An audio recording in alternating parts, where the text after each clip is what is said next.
Hello everyone, welcome to the preview show delivered by FedEx. I'm your host, Alan Cavana. Joining me as always from NBC Sports, Marty Snyder. Marty, you ready to go short track racing? I am. You know, I think it's going to be interesting this weekend because I'm wondering if qualifying is actually going to be a bigger story than the race, because that's going to be fun. But I mean, I'm ready to go. I think Bristol's getting back to the old Bristol, and that's going to be a lot of fun this weekend. Yep, the Sprint Cup Series heads to Bristol Motor Speedway. And if there's anything we've learned in the first three races, it's just how valuable a win is now in this series and what teams will do to get one. Marty, you mentioned it, the old Bristol. What do you think this means with winning being so important? Is that bump and run coming back? Is that aggression coming back? Well, I think so. I think it certainly could come back. I think getting back to the old Bristol certainly helps that. You know, we've kind of narrowed the groove a little bit, which is a good thing in Bristol. We've gotten it down to where we could possibly have the bump and run come back into play. But yeah, we've seen how desperate teams can get for a win. The new point system has made the win so much more valuable. We saw Dale Earnhardt Jr. and Steve Letarte take that chance at the end of the Vegas race,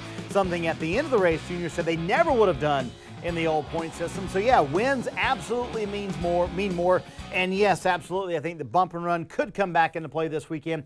I think that's good for everybody. I think the drivers are enjoying the how Bristol is getting back to the old Bristol a little bit more, and I know the fans are. I thought the night race last year was fantastic. I think we'll see more of the same this Sunday. Yeah, and that brings us to our FedEx social pick of the week. Of the three winners already this season, which driver has the best chance of getting win number 2 in Bristol? Dale Earnhardt Jr., as you mentioned, Marty, Kevin Harvick, or Brad Keselowski? You can vote at NASCAR.com/social.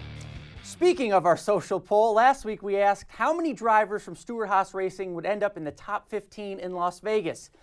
The correct answer was 0. Marty, you told us last week, because I asked you, you said it was too early to talk about struggles at Stewart-Haas Racing, but then Tony Stewart and his crew chief go out, have just a terrible race. Danica, despite one of her best runs of the year, is still low in points.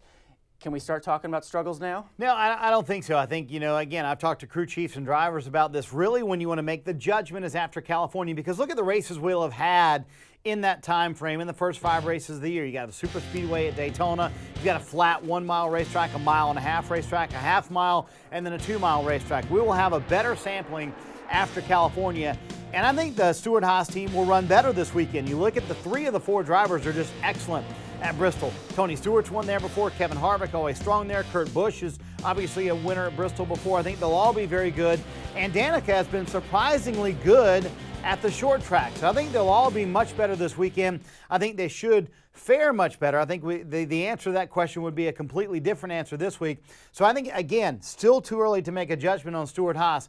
I am starting to get worried, though. It is the relationship with Chad Johnson and Tony Stewart working out. Maybe a little too early to make that judgment. I think Greg Zipadelli can bridge some of that, maybe communication issues they're having.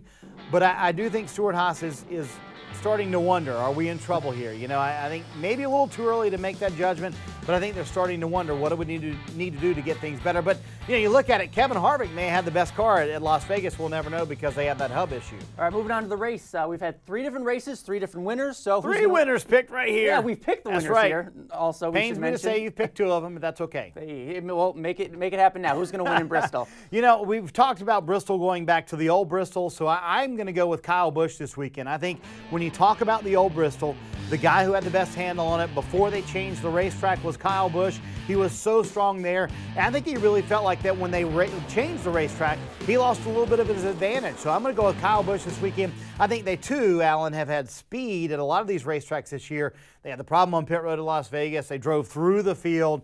I think they can finally show that at Bristol, and his teammate Matt Kenseth won the race there last fall, so I'm going to go with Kyle Busch this weekend. Good pick, probably incorrect though, because the winner of Bristol this weekend is going to be Brad Keselowski's teammate Joey Logano. Again, this is another field pick for me. Last week I picked Keselowski, even though he didn't have the greatest track record at Las Vegas.